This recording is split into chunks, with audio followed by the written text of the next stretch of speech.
¿Qué tal, jóvenes? Vamos a continuar con esta parte de la replicación bacteriana y las características metabólicas en general de las bacterias. Ya en la sesión pasada hablamos de fisión binaria, hablamos de la replicación del genoma, lo representamos con un video donde vimos cómo estas enzimas van a estar interactuando con el genoma de las bacterias para replicarlo. Ahora vamos a seguir hablando de algunas características de la replicación, específicamente la velocidad de replicación. Entonces, aquí quiero esquematizar algo. Esto es similar a lo que hicimos en el laboratorio. Nosotros teníamos nuestras cajitas con agar McConkey, como en este caso, e inoculamos sobre ellas muestras de heces. ¿Por qué? Porque en las heces hay una alta cantidad de bacterias gram negativas, que son precisamente el tipo de bacterias que crecen en este agar McConkey. Entonces, cuando nosotros inoculamos estas cajas con medio de cultivo, nosotros el objetivo era poner las bacterias que estaban en las muestras en estos medios nutritivos para que las bacterias aprovecharan esos nutrientes y se reprodujeran, ¿no? Se replicaran. Entonces, si recordamos, una vez que inoculamos las cajas, las incubamos durante 24 horas en aerobiosis, es decir, en presencia de oxígeno, a una temperatura de 37 grados centígrados y bajo condiciones de pH y de salinidad adecuadas, que son proporcionadas por el medio de cultivo, además de los nutrientes, que generalmente son algunos aminoácidos, etc. Entonces, una vez que le proporcionamos estas características a nuestras bacterias, después de 24 horas de incubación nosotros observamos colonias bacterianas, ¿no? que es una forma de observar bacterias de manera macroscópica, es decir, sin la ayuda de un microscopio. Si nosotros tomamos, como lo hicimos en el laboratorio, una pequeña asada de esta colonia bacteriana, hacemos un frotis, posteriormente hacemos una tinción y observamos al microscopio, nosotros vamos a observar esto: miles de bacterias, ¿sale? Cada una de estas barritas es un bacilo gram negativo que se originó a partir de una sola bacteria. ¿En cuánto tiempo? En 24 horas. ¿Okay? Es decir, obtuvimos muchas células a partir de una sola bacteria. Esto es una velocidad de replicación sumamente acelerada. Entonces, esta velocidad acelerada, el término adecuado, el término correcto es una reproducción exponencial de las bacterias. Es posible porque las bacterias tienen la capacidad de manipular sus tiempos de replicación. Entonces las bacterias, de manera muy resumida, se replican rápido cuando tienen las condiciones adecuadas y se replican lento cuando no están las condiciones adecuadas presentes. ¿Okay? Esto si hablamos de una misma especie bacteriana. ¿Okay? Ahorita vamos a poner algunos ejemplos puntuales. Sin embargo, no es la única forma en que una bacteria regula su capacidad de replicarse. Les explico. Una bacteria de alguna especie en específica, como E. coli, que es lo que estamos observando en este ejemplo, y lo mencionamos más adelante, una E. coli se replica en unos 40 minutos, es como su tiempo estándar. Sin embargo, cuando le proporcionamos todos los nutrientes adecuados, una E. coli puede reproducirse en 20 minutos. ¿Por qué? Porque están las condiciones idóneas, ¿no? Entonces las bacterias apresuran su crecimiento mientras estén las condiciones adecuadas. Si nosotros modificamos estas condiciones, entonces la bacteria, supongamos que metemos, en lugar de meter la caja al refrigerador, perdón, a la incubadora a 37 grados centígrados, le metemos al refrigerador a 4 grados centígrados. Las bacterias no se van a morir precisamente, lo que van a hacer es empezar a replicarse mucho más lento. ¿Qué tan lento? Quizás si tardaba 40 minutos en replicarse, digamos que ahora va a tardar 2 o 3 horas en replicarse. ¿Por qué? Porque no están las condiciones. ¿Qué condición está variando? La temperatura. Entonces la bacteria tiene esta capacidad, una misma especie tiene la capacidad de manejar sus tiempos de replicación. Y además, diferentes especies van a tener tiempos característicos. ¿Sale? un contraste importante es comparar el tiempo de generación. Aquí hago un paréntesis, el tiempo de generación recordemos que es el tiempo que tarda una bacteria en convertirse en dos o en replicarse para formar dos bacterias. Eso es un tiempo de generación. Ese tiempo es variable, ¿no? Es variable entre especies. Entre las bacterias más relevantes clínicamente, digamos que una hora es como el tiempo estándar de generación, pero hay bacterias como Mycobacterium tuberculosis, que es la bacteria que causa la enfermedad conocida como tuberculosis, que tienen tiempos de replicación o tiempos de generación muy lentos. El tiempo de generación de una Mycobacterium tuberculosis es más o menos de unas 24 horas. Es decir, el tiempo en que toma un bacilo de la tuberculosis en volverse dos son unas 24 horas. Entonces, para que nosotros podamos observar algo así, tiene que pasar bastante tiempo. ¿Okay?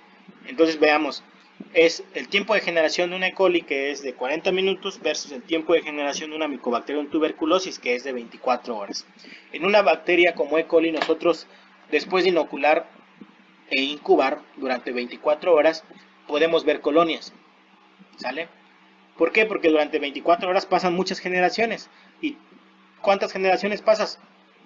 Las suficientes para que observemos crecimiento observable a simple vista. En cambio, en 24 horas, en 24 horas, si hablamos de coli, vamos a obtener todo esto a partir de una sola. Pero si hablamos de una bacteria como Mycobacterium tuberculosis, en 24 horas vamos a observar esto, solo esto que estoy encerrando. Es decir, 2 bacilos a partir de 1. ¿Cuánto tiempo tenemos que esperar para observar todo esto? Pues aproximadamente un par de semanas quizás. ¿Ok? Entonces en el laboratorio una E. coli la trabajamos en 24 horas. La inoculamos, la ponemos a incubar y al día siguiente ya podemos observarla. En cambio una bacteria como Mycobacterium tuberculosis tenemos que esperar varios días para poder observarlas a simple vista. ¿Ok? Esto es un ejemplo para contextualizar cómo son de variantes los tiempos de replicación de las bacterias. ¿Ok? Ahora, ¿cuáles son estas características estructurales que le permiten a las bacterias manejar sus tiempos de generación? Son dos principales. Quizás la más importante es la longitud del genoma de una bacteria. El genoma de una bacteria estándar, como E. coli, siempre E. coli es como la bacteria más estudiada, es de la bacteria de la que más sabemos, por eso es la que más pongo de ejemplo. Una bacteria como E. coli tiene un genoma de unos 5 millones de pares de bases. ¿Sale? En cambio, el genoma humano tiene unos 3.000 millones de pares de bases. ¿Sale? Si dividimos 3.000 millones sobre 5 millones, es decir que una célula eucariota de humano tiene 600 veces más grande su genoma que el de una bacteria. Entonces, al ser tan grande en comparación con una bacteria, ese genoma va a tardar mucho más tiempo en replicarse. Acuérdense que la replicación es pues copiar el genoma, ¿no? Entonces, entre más haya que copiar, más se va a tardar la célula en hacerlo. Entonces, esa es una diferencia muy importante, que el cromosoma, el genoma de las bacterias es mucho más pequeño en comparación con el genoma de las células eucariotas. La otra característica importante es que, si recordamos, el material genético o el genoma de una bacteria está distribuido entre su cromosoma único y los plásmidos, siempre y cuando hayan presentes, no siempre hay plásmidos. Y estos, tanto el cromosoma como el plásmido, tienen una forma circular. En cambio, los cromosomas en las células eucariotas son de cadenas súper enrolladas. ¿Cuántos cromosomas van a haber en una célula eucariota? Pues va a variar dependiendo del tipo de célula eucariota del que hablemos. Si hablamos de una célula eucariota de humano, estamos hablando de 23 pares, es decir, 46 cromosomas. En cambio, en las bacterias solamente hay un cromosoma. Y este cromosoma es circular. Esta característica hace que la replicación del DNA de las bacterias sea bidireccional. Si recordamos el video anterior, cuando se hace un origen de replicación, tenemos dos horquillas de replicación. Cada una de estas esquinitas es una horquilla de replicación. Y en cada una de las horquillas va a trabajar un complejo de replicación. hacia dónde trabaja el complejo, este de acá trabaja hacia la izquierda y este de acá trabaja hacia la derecha. Entonces van replicando, van copiando el genoma, de manera que un complejo trabaja más rápido, perdón, de manera que dos complejos trabajan más rápido que un solo complejo. ¿Ok? Entonces, esto va a ayudar a que el genoma se replique mucho más rápido, el doble de rápido, que si solamente trabajara un complejo. ¿Ok? Entonces, aquí la lección es ¿cómo le hace una bacteria para manejar sus tiempos de replicación? Bueno, dos de las características estructurales del genoma que pueden dar respuesta a esto es que el genoma de una bacteria es corto y además es circular. Y por ser circular pueden trabajar dos complejos de replicación. Esto es un complejo de replicación. ¿Sale? Dos complejos de replicación pueden trabajar al mismo tiempo en un genoma bacteriano. La otra es un proceso que vamos a ver, que es el que en las bacterias pueden haber numerosos inicios de replicación antes de que tenga lugar la división celular. Ahorita lo vamos a ver de manera esquemática. ¿Okay? Esto es algo que ya mencionamos. El tiempo de generación de una bacteria, de una especie bacteriana, en concreto es muy variable y va a depender de factores nutricionales, de temperatura y características genéticas. Esto es lo que ya les mencionaba, la replicación completa del genoma de coli dura unos 40 minutos, pero cuando hay condiciones idóneas puede hacerse el doble de rápido, es decir, unos 20 minutos. ¿De qué va a depender esto? Como ya les mencionaba, de las condiciones, principalmente de los nutrientes. Entonces, pueden iniciarse, nos dice acá, múltiples horquillas de crecimiento antes de que se complete la formación del septo y la división celular. Entonces aquí ya estamos combinando las características de la replicación del genoma con la fisión binaria. Entonces vamos a verlo esquemáticamente. Tenemos una bacteria y este es su genoma, cadena positiva, cadena negativa, ¿sale? Esta bacteria se va a replicar. Recordamos que la primera etapa de la replicación por fisión binaria es la elongación, que era como que se estiraba.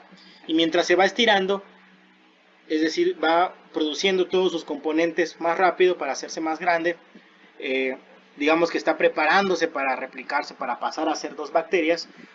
También el genoma se está preparando, de manera que se separa la doble hebra, ¿sale? Acuérdense que la separación de esa doble hebra era el primer paso para la replicación del genoma. Esto se llama origen de replicación, es el sitio donde se separa la doble hebra. En cada uno de estos, bueno, al producirse un origen de replicación, se producen dos horquillas de replicación, ¿sale? En cada horquilla de replicación va a trabajar un complejo de replicación como este, ¿sale? Entonces la bacteria está en la fase de elongación y se está formando la horquilla de replicación. ¿Qué es lo que sigue? Que se empieza a sintetizar la nueva cadena, las cadenas complementarias, ¿sale? Entonces aquí estas que vemos ya son las nuevas cadenas que se están formando a partir de la copia de las dos hebras que se separaron, ¿sale? Y además observamos que en la bacteria ya se está formando el estrangulamiento, es decir, el septo, ¿sale? Y aquí ya ejemplificamos lo que dice acá. Pueden haber múltiples horquillas de replicación o horquillas de crecimiento antes de que se complete la formación del septo. Es decir, el septo aún se está formando cuando esto es una horquilla. Esto que estoy señalando con el cursor. Y dentro de esa horquilla ya vemos dos más. Entonces, ¿cuántas horquillas de replicación estamos viendo acá? Una, que es la original, la que tenemos acá, y dos más que son estas. Entonces, aún no se ha terminado de copiar no se han terminado de formar estas cadenitas, las rojitas, la rojito pálido y la otra, cuando ya se está formando otra horquilla. Y acuérdense que la formación de la horquilla es el primer paso para, o más bien la formación de un origen de replicación es el primer paso para que empiece a replicarse el genoma completo. De manera que cuando se dividen las bacterias, cuando ya obtenemos dos bacterias nuevas, cada una tiene su copia del genoma, pero ya están listas para replicarse, ¿no? Es decir, ya están en un proceso de replicación cuando apenas se están formando. Esto es lo que pasa para que una bacteria pueda pasar de 40 minutos de replicación a la mitad, a 20 minutos. ¿Okay? Este es un proceso muy común en las bacterias que se da durante el crecimiento exponencial, que se suele denominar en microbiología que las células hijas nacen embarazadas. ¿Por qué? Porque las bacterias hijas ya, digamos que surgen, que se generan ya dentro de un proceso de replicación, que es el primer paso, que es cuando ya hay un origen de replicación formado. ¿Sale? Entonces, durante la división celular, una célula se convierte en dos. El tiempo en que tarda en ocurrir esto, como ya mencionamos, se llama tiempo de generación. Y en este tiempo se duplica tanto el número de bacterias como la masa, es decir, la cantidad de materia que hay en esas bacterias. Al patrón de crecimiento poblacional, en el que el número de células se duplica a intervalos constantes de tiempo, ya sean cortos o largos dependiendo de los recursos y del tipo de bacteria que sea, se le denomina crecimiento exponencial. Otra vez, el crecimiento exponencial es el patrón de crecimiento poblacional en el que el número de células se duplica en intervalos constantes, ¿sale? Es decir, si yo tengo una, después voy a obtener 2, después 4, después 8, después 16, después 32, después 64. Se van a replicar en intervalos constantes de tiempo. Es decir, imaginemos que cada 20 minutos obtenemos una duplicación. Parto de una bacteria y en 20 minutos tengo 2. En 40 minutos tengo 4. En 60 minutos tengo 8. En 80 minutos tengo 16. Y así sucesivamente. Esto es crecimiento exponencial. ¿Cuándo va a haber crecimiento exponencial?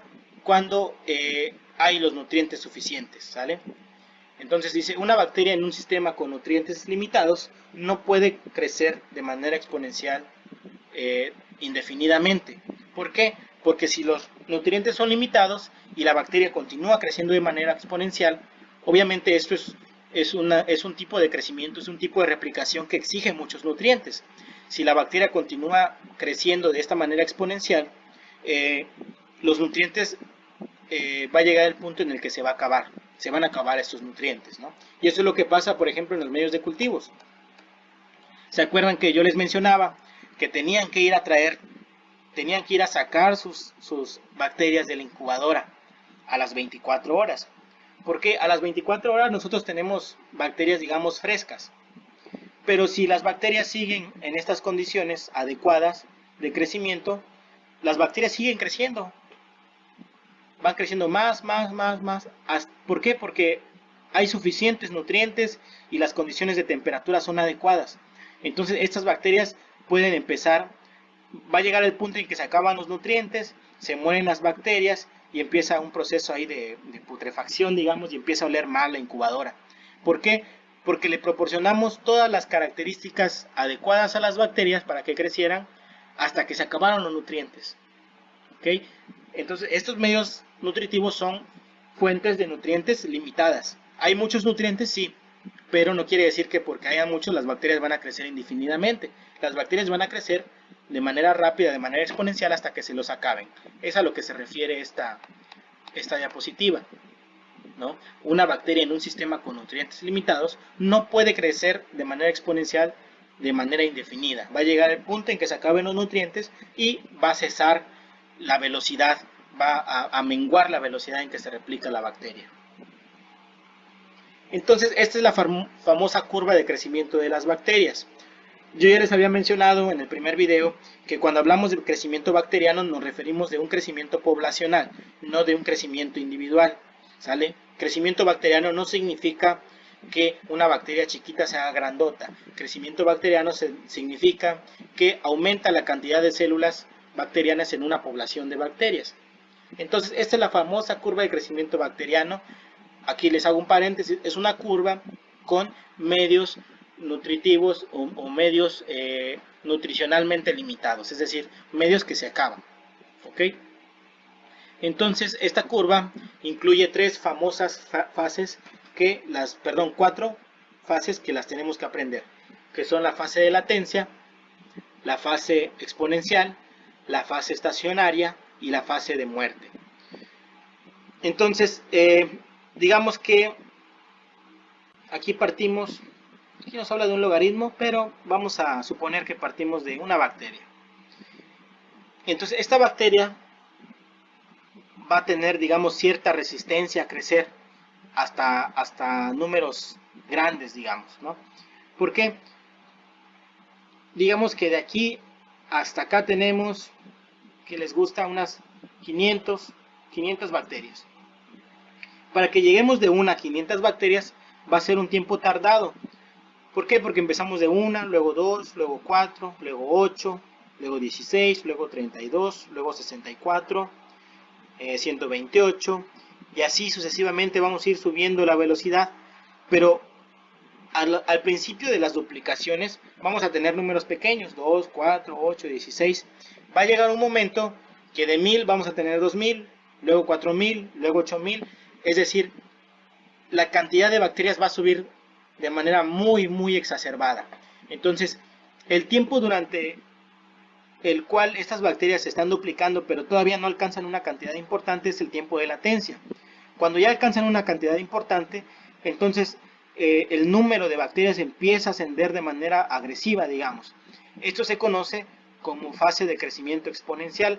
Es la velocidad más alta de crecimiento de bacterias, y esto es cuando los nutrientes y las condiciones son adecuadas. Posterior a la fase exponencial, vamos a entrar a una fase estacionaria, que es cuando los nutrientes empiezan a menguar, ¿sale?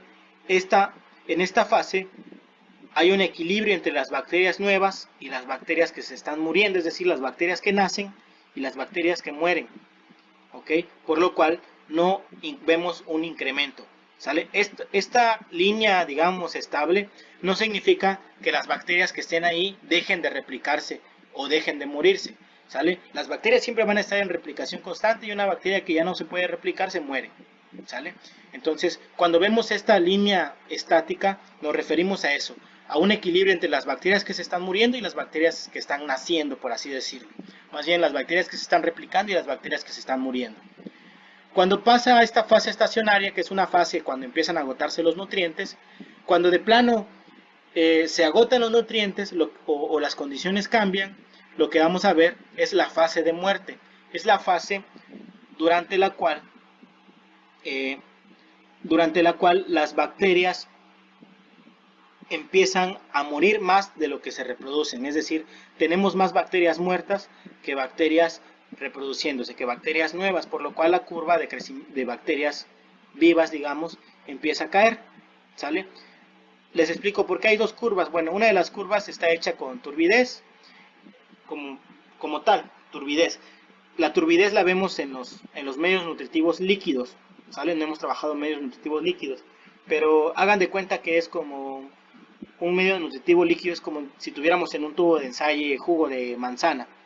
Cuando el medio nutritivo está estéril, cuando no hay bacterias presentes, el medio se ve translúcido, ¿sale? De coloración amarillita.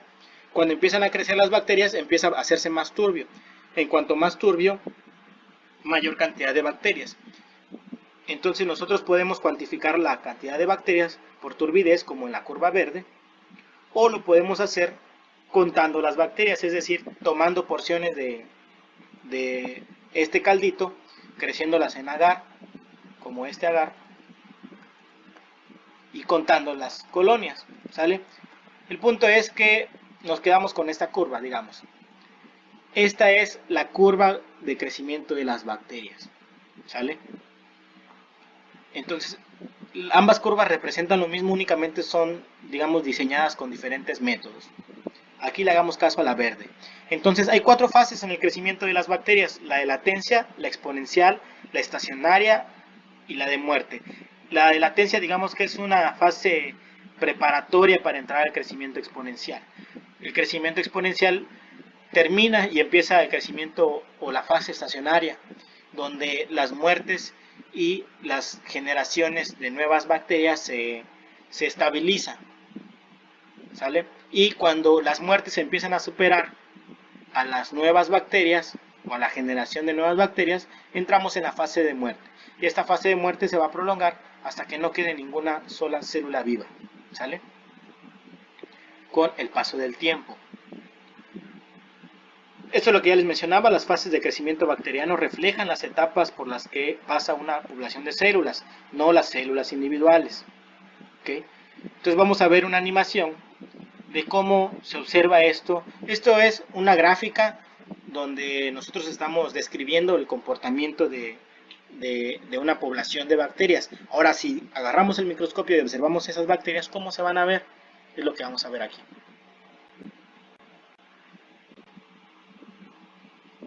Entonces observamos que partimos de 2 bacterias. Después de 20 minutos son 4.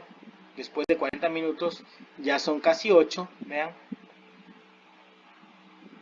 Se van replicando de manera exponencial.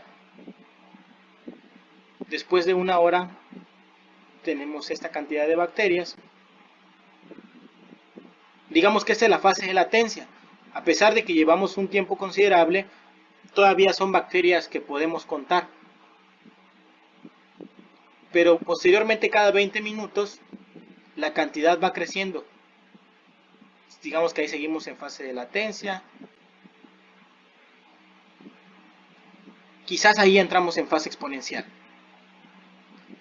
Veamos cómo después de un tiempo relativamente corto, el crecimiento es exponencial, es el doble, pues, ¿sale? Después de los mismos intervalos.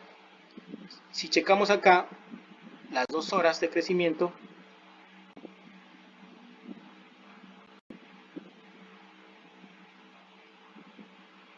por aquí están las 2 horas, ahí están, 2 horas. Para 2 horas 20 es el doble. Es decir, en 20 minutos obtuvimos una enorme cantidad de bacterias. Eso es algo característico de la fase exponencial, que en un corto lapso obtenemos una cantidad muy grande de bacterias. En cambio acá, después de 20 minutos, que es el mismo tiempo que veíamos acá, después de 20 minutos vamos a observar 2 bacterias más. Entonces esto es una fase de latencia, cuando en un lapso corto de tiempo observamos una duplicación pequeña, digamos. Cuando estamos en una fase exponencial, en ese mismo lapso corto observamos que las bacterias se replican de manera muy veloz. Esa es la fase exponencial, ¿sale? Entonces este videito incluye hasta la fase exponencial, y ya después de 2 horas 40 minutos esto ya se descontrola, ¿no? Y vemos que el crecimiento es tremendo. Ahí ya tenemos bacterias incontables, ya nos es imposible contar cuántas bacterias tenemos. Pero aquí lo que quiero que tengamos en mente es que partimos de tan solo estas bacterias para al final llegar a esto, ¿no?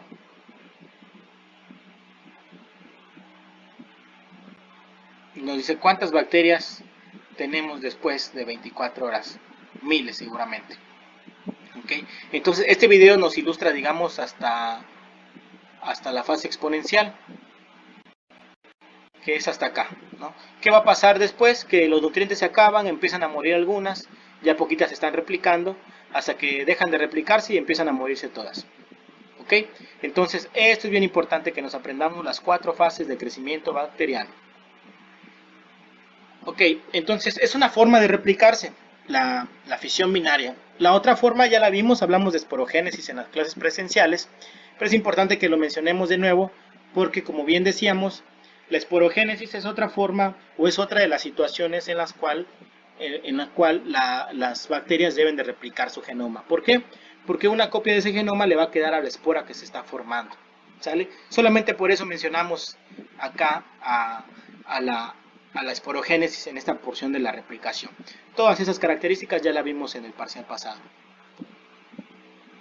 Ahora bien, ya hablamos sobre estas velocidades y mencionábamos que las velocidades van a estar acorde a las características que nosotros le proporcionemos a las bacterias, a las condiciones que nosotros le proporcionemos. Esas condiciones van a ser nutrientes, temperatura, oxígeno, pH, salinidad. Entonces, Con base en estas características van a haber diferentes clasificaciones bacterianas. Vamos a tomar la condición de temperatura. Entonces, con base en la temperatura podemos clasificar metabólicamente a las bacterias en psicrófilas, mesófilas, termófilas, hipertermófilas e hipertermófilas extremos. Aquí le hace falta la palabra extremos. ¿Ok? Entonces son cinco clasificaciones bacterianas dependiendo de la temperatura óptima de crecimiento. Entonces, las bacterias tienen un lapso en el cual pueden crecer, ¿sale? Como se muestra acá. Vamos a hablar de bacterias mesófilas, ¿sale? ¿Por qué? Porque las bacterias mesófilas son las importantes para nosotros, las importantes en la clínica. ¿Por qué? ¿Cuál es la temperatura corporal nuestra? 37 grados centígrados aproximadamente, ¿no? Entonces, estas bacterias crecen bien en nuestra temperatura corporal. ¿Cuál va a ser el rango de crecimiento de estas bacterias mesófilas? Pues digamos de 8 grados centígrados hasta unos 48 grados centígrados, ¿sale? Pero el rango óptimo, esto es el rango de crecimiento en general, pero vean, a los 8 grados centígrados prácticamente, esto es velocidad de crecimiento, prácticamente no están creciendo, se están replicando muy lentamente. ¿Qué es lo que pasa cuando nosotros guardamos las bacterias en el refri? ¿Sale? En el refri hay unos 4 grados. Entonces básicamente lo que hacemos es detener el crecimiento de nuestras bacterias mesófilas. ¿Ok? Entonces, en esa temperatura las bacterias sí se siguen replicando, pero de una manera muy lenta. Y conforme vamos aumentando la temperatura, estas bacterias empiezan a replicarse más rápido. Y lo mismo pasa cuando nosotros subimos la temperatura. ¿Sale? Entonces, ¿cuál va a ser el rango óptimo de crecimiento? Ojo, rango de crecimiento de 8 a 48. Rango óptimo, pues quizás sea de, ¿qué les gusta? 35 a unos 43 grados centígrados. ¿Sale? Y su temperatura óptima va a ser 39 grados. ¿Ok? El punto es que dependiendo de este rango óptimo y esta temperatura óptima de crecimiento, las bacterias van a tener una temperatura preferencial. ¿Sale? ¿De qué va a depender esto? De características genéticas de las especies. ¿Sale? Cada especie bacteriana tiene un rango óptimo de temperatura, una temperatura ideal. ¿Sale? Entonces van a haber psicrófilas, mesófilas, termófilas, hipertermófilas e hipertermófilas extremas. ¿Okay? Y aquí podemos hacer digamos, estos rangos. Aquí los observamos bien.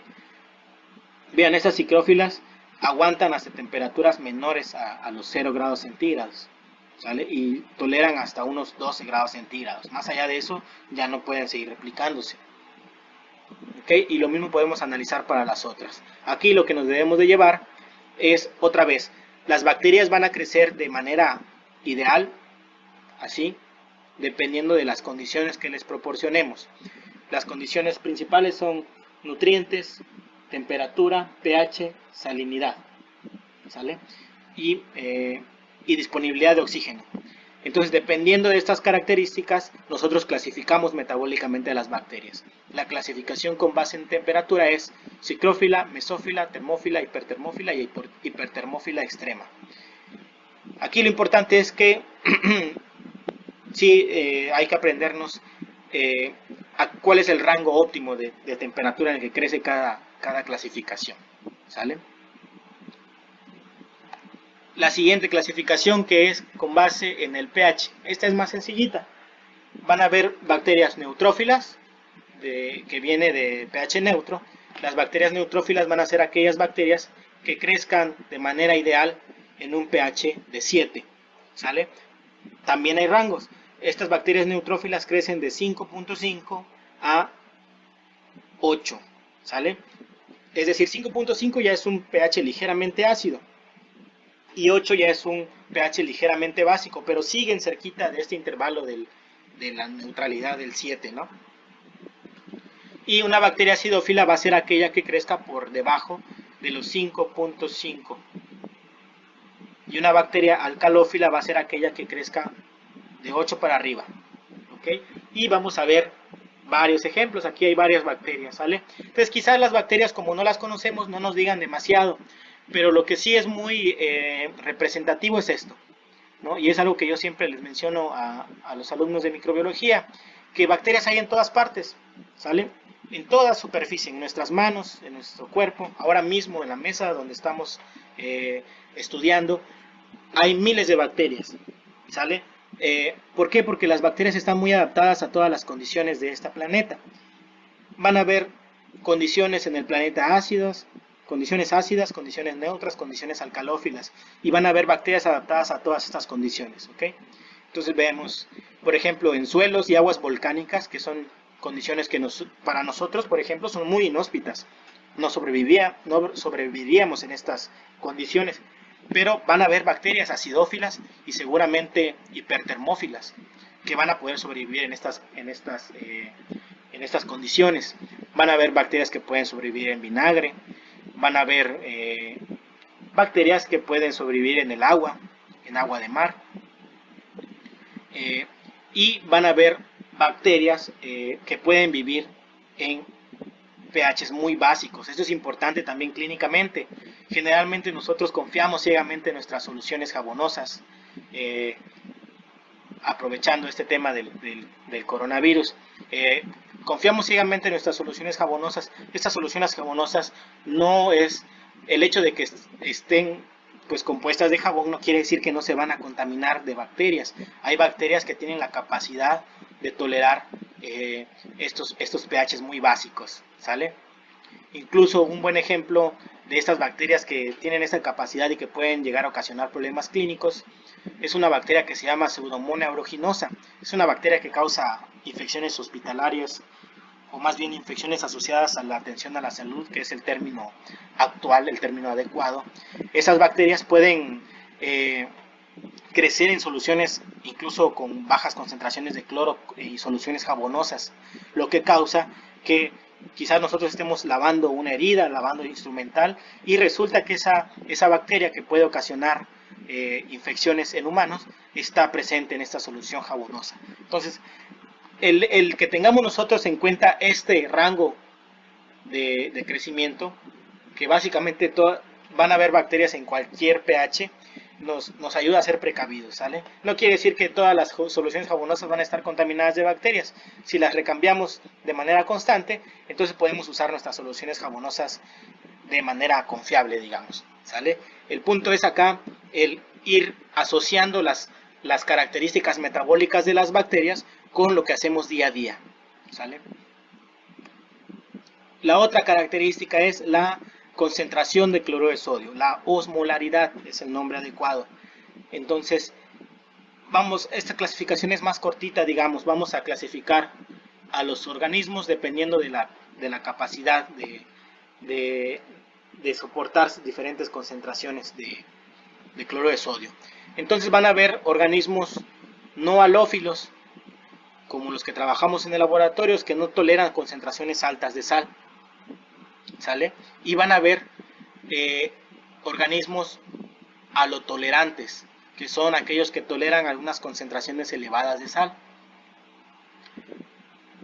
Y los halófilos son organismos que requieren concentraciones elevadas de sal. Y halófilos extremos, que son, como su nombre lo indica, organismos halófilos que requieren concentraciones elevadas de sal, pero de manera extrema, muy concentradas estas soluciones en las que sobreviven. Entonces aquí hay un ejemplo bien importante.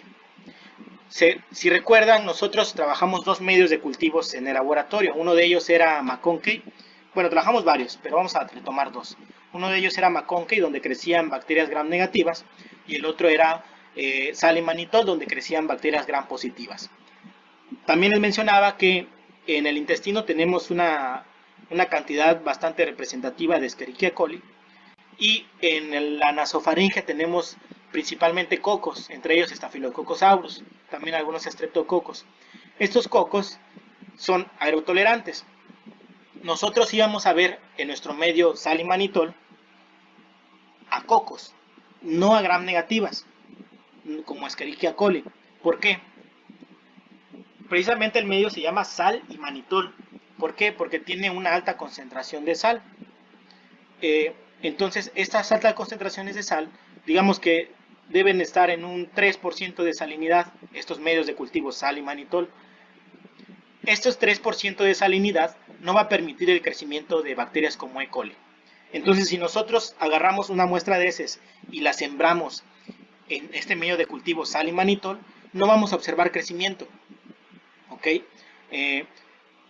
¿Por qué? Porque la concentración de sal es demasiado alta y nuestras E. coli son no halófilas, no toleran esa concentración de sal, por lo cual inhibimos el crecimiento de E. coli y seleccionamos solamente cocos, es decir, bacterias que sean halotolerantes a estas condiciones, ¿okay? Como los Staphylococcus aureus. Entonces nosotros podemos confiar en que si nosotros vemos crecimiento de bacterias en estos medios como el sal y manitol, que tienen una concentración aproximada de 3% de cloruro de sodio, lo que estamos observando no son gram negativas, no son Escherichia coli, porque son bacterias no halófilas. ¿Sale? Entonces aquí es cuando podemos nosotros jugar con las condiciones de las bacterias para seleccionar algunas bacterias con respecto a otras. ¿Ok? Entonces aquí lo que quiero es que vayan relacionando lo que vemos en la práctica con estos fundamentos teóricos. Si recuerdan, dejamos de tarea el averiguar, el investigar las características de los medios de cultivo. En esos medios de cultivos están esos datos en su libreta, revísenlos. En el medio de cultivo se especifica qué nutrientes tiene, qué concentración de sal tiene, qué concentración de pH tienen los medios de cultivo y, por ende, qué tipo de bacterias van a crecer en ellos, ¿sabe? Y también en qué temperatura debes de utilizar esos medios de cultivo, etcétera. ¿Ok? Entonces, la otra condición para que crezca una bacteria es la osmolaridad o la concentración de cloruro de sodio. Vamos a clasificar a las bacterias dependiendo de la concentración de cloruro de sodio que toleren en no halófilas, halotolerantes, halófilas y halófilas extremos. ¿Okay? Vaya ahí alguna otra característica que se refiere a aquellos organismos que pueden vivir en ambientes muy deshidratados, que se llaman organismos xerófilos, ¿sale? Y aquellos organismos capaces de vivir en ambientes con alta concentración de azúcar se llaman osmófilos, ¿sale? Pero digamos que estas son dos clasificaciones extras. De las más importantes es la concentración de cloruro de sodio. Entonces ya vimos clasificación metabólica dependiendo de concentración de cloruro de sodio, dependiendo de pH y dependiendo de temperatura. Nos falta dependiendo de requerimientos de oxígeno. Entonces, dependiendo de los requerimientos de oxígeno de una bacteria, nosotros podemos clasificarlas en dos grandes grupos, que son las aerobias y anaerobias. Como su nombre indica, las aerobias pueden vivir en presencia de oxígeno o viven mejor en presencia de oxígeno, y las anaerobias prefieren la ausencia de oxígeno. ¿Ok? Entonces, dentro de estos dos grandes grupos vamos a tener subgrupos, que son las aerobias estrictas, las aerobias facultativas y las microaerófilas. Y en el otro grupo de los anaerobios están las aerotolerantes y las anaerobias estrictas. Ahora, vamos a mencionar cada una de ellas. Bueno, sus características, pues. Las aerobias estrictas son aquellas que necesitan a fuercitas oxígeno para subsistir. Si no hay oxígeno en concentraciones adecuadas, estas bacterias no pueden sobrevivir, ¿sale? Y llevan a cabo una respiración aerobia. ¿De qué va a depender el tipo de relación o la clasificación metabólica en relación con el requerimiento de oxígeno que tenga una bacteria? ¿Qué tipo de clasificación tenga una bacteria? Va a depender del tipo de metabolismo que tenga la bacteria, ¿sale? Entonces ya vieron ustedes en bioquímica que hay dos tipos de respiración aerobia y respiración anaerobia. La respiración anaerobia más común es la fermentación, pero en bacterias hay varios tipos de respiración anaerobia, no solamente la fermentación, aunque no lo vamos a mencionar acá.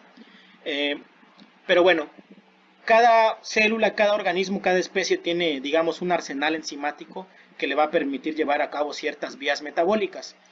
Una bacteria que es aerobia estricta únicamente puede hacer respiración aerobia. ¿Por qué? Porque únicamente tiene las enzimas necesarias para este tipo de respiración, ¿sale? Ahora, un aerobio facultativo son aquellos organismos para los cuales el oxígeno no es necesario. ¿Por qué? Porque pueden llevar a cabo respiración anaerobia, principalmente fermentación.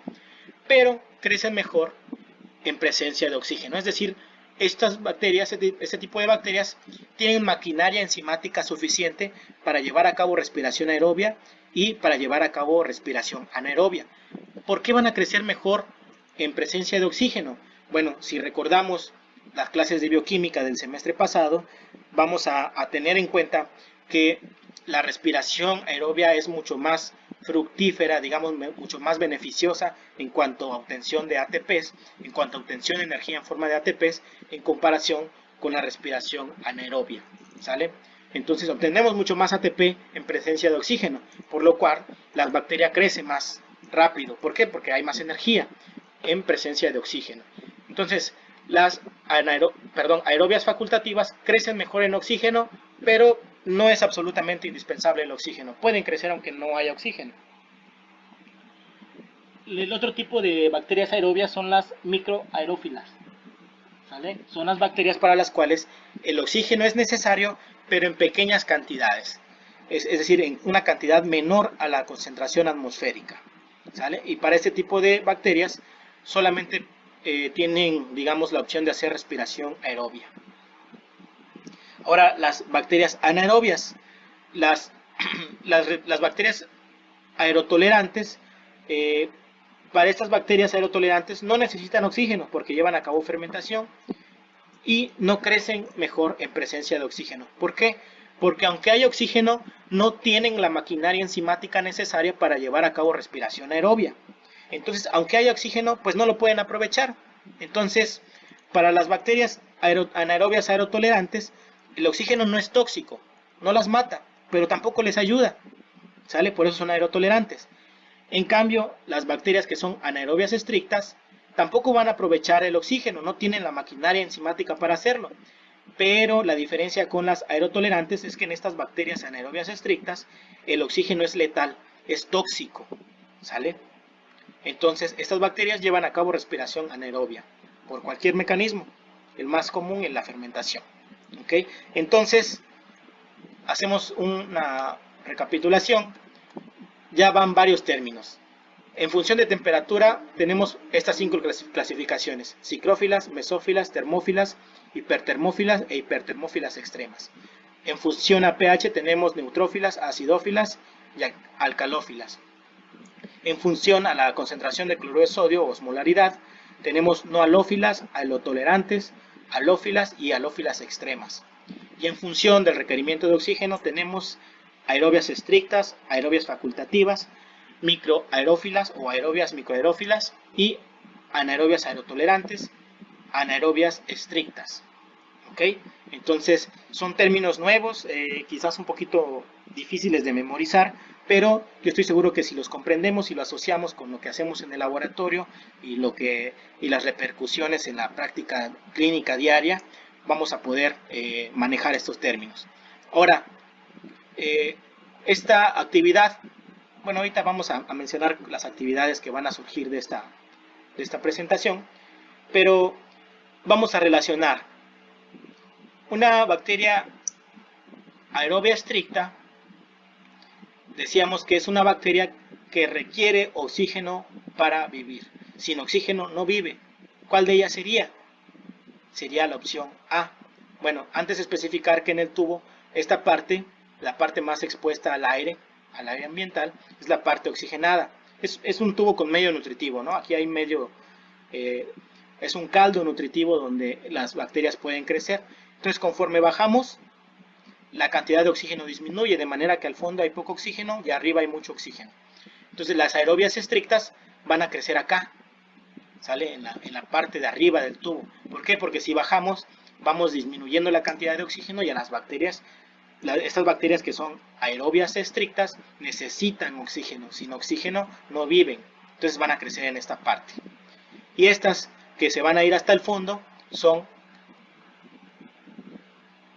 aerobias estrictas, ¿sale? ¿Por qué? Porque entre más abajo estén, más alejadas estén del oxígeno. Entonces, y el oxígeno para este tipo de bacterias es letal, ¿no? Entonces van a observarse por esta parte. Estas son aerobias facultativas. ¿Por qué? porque pueden crecer en presencia de, en ausencia de oxígeno, como lo vemos acá, pero crecen mejor en presencia de oxígeno. Es decir, vemos mayor concentración de bacterias, las bacterias son esos puntitos cafés, vemos mayor concentración de bacterias acá, en donde hay oxígeno, que donde no lo hay. Y en este ejemplo vemos las aerobias microaerófilas, es decir, sí crecen en oxígeno, pero en cantidades pequeñitas, ¿sale? Estas son cantidades elevadas, digamos. Aquí ya no hay mucho oxígeno, entonces estas crecen de manera ideal en cantidades pequeñas de oxígeno. Y estas son aerotolerantes, ¿sale? Que crecen en todo el tubo, no crecen mejor en oxígeno, ¿ok? Entonces ahí van las 5 clasificaciones y cómo podemos relacionarlas. Ojo, porque esto es seguramente pregunta de examen. Y por último, ya mencionamos temperatura, pH, osmolaridad, oxígeno. La última característica es la fuente de nutrientes, ¿sale? ¿A qué nos referimos con la fuente de nutrientes? Todos los microorganismos necesitan 3 cosas para sobrevivir: carbono, energía y electrones, ¿sale? Entonces existen términos específicos asociados con la fuente de cada uno de estos elementos, en los cuales en estos términos podemos nosotros clasificar a las bacterias. Acuérdense que estamos viendo clasificaciones metabólicas. Esta es la clasificación dependiendo de los requerimientos nutricionales. Si hablamos de la fuente de energía, la fuente de energía puede ser luminosa, es energía proveniente del sol. A los organismos que utilizan energía en forma de luz se le llama organismos fotótrofos, ¿sale? Esto no aplica solamente para las bacterias, puede aplicar por ejemplo para plantas, pero así como las plantas, hay bacterias que aprovechan la energía de la luz solar. Estas van a ser bacterias fotótrofas. Las bacterias que aprovechan energía química, ¿de dónde proviene esta energía química? De productos químicos, ya sean orgánicos o inorgánicos, y estas bacterias se van a llamar quimiótrofas. ¿Okay? Entonces son 2 clasificaciones dependiendo de la fuente de energía. Clasificación ahora dependiente de electrones. Si la fuente de electrones es inorgánica, la bacteria es litótrofa. Si la fuente de electrones es orgánica, la bacteria es organótrofa. ¿Okay? Estas son las más importantes, ¿sale? ¿Cuáles son fuentes orgánicas? Pues cosas biológicas, por ejemplo tejidos o hojas secas, cáscaras de frutas, cosas por el estilo son fuentes orgánicas donde pueden crecer, o animales muertos son fuentes orgánicas donde pueden crecer este tipo de bacterias organótrofas. Entonces las bacterias que nos infectan a nosotros se aprovechan de nuestros nutrientes, nuestras proteínas, nuestros aminoácidos, nuestros lípidos, nuestros carbohidratos, que son biomoléculas orgánicas. Entonces esas bacterias clínicas relevantes son organótrofas. Y esta es como la clasificación más común dentro de esta clasificación nutricional, que es dependiendo de la fuente de carbono. Entonces, obviamente todos los organismos vivos están basados en carbono. ¿Por qué? Porque cuentan con macromoléculas como las proteínas, los carbohidratos, lípidos, ácidos nucleicos, etc., que están compuestos principalmente de carbono. Eso es lo que define a una sustancia orgánica que esté hecha principalmente de carbono, ¿no? Eso hablando de química. ¿Okay? Entonces, los organismos pueden usar sustancias orgánicas preformadas como fuente de carbono, como esto que les menciono. Cuando una especie se aprovecha de los nutrientes orgánicos generados por otra, esto se le llama heterotrofía. Un organismo que hace esto, como una bacteria que se alimenta de nuestras proteínas, una bacteria que nos habita, digamos, en el intestino, es una bacteria heterótrofa, porque utiliza sustancias orgánicas preformadas. ¿Por quién? Por nosotros. ¿Okay? Pero también hay aquellas que pueden utilizar dióxido de carbono como fuente de carbono, es decir, crean sus propias sustancias orgánicas. Estas son bacterias autótrofas. Todos estos términos se pueden combinar. ¿Cuáles términos? Estos de fotótrofos, quimiótrofos, litótrofos, organótrofos, heterótrofos y autótrofos. Estos términos se pueden combinar para obtener un término único que le dé una idea de lo que está utilizando un organismo para satisfacer sus necesidades básicas de energía, electrones y carbono. ¿Cómo los combinamos? De esta manera. Entonces, aquí los espacios en blanco están así en blanco porque no hay organismos, al menos no hay bacterias conocidas que tengan este tipo de, que conjunten estos tres tipos de metabolismos. Pero aquellas bacterias que aprovechan la energía de la luz, que obtienen electrones de sustancias orgánicas y que obtienen sus compuestos de carbono de otros organismos, son fotoorganoheterótrofas, ¿sale? Es decir, un nombre compuesto de estas tres nomenclaturas.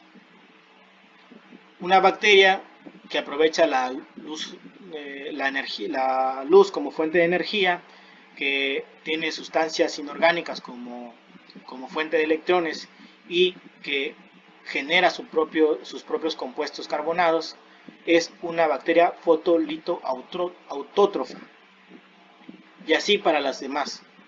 ¿Okay? Entonces las más importantes clínicamente son bacterias quimio-órgano-heterótrofas, porque son bacterias que obtienen la fuente de energía de compuestos químicos, sus electrones provienen de sustancias orgánicas y toman estas fuentes orgánicas de un hospedero extra, ¿no? Es decir, de otra especie, que son las quimio-órgano-heterótrofos, estas bacterias que conjuntan estos tres metabolismos, ¿sale? Entonces aquí lo importante es que conozcamos cómo llegamos a este nombrecito.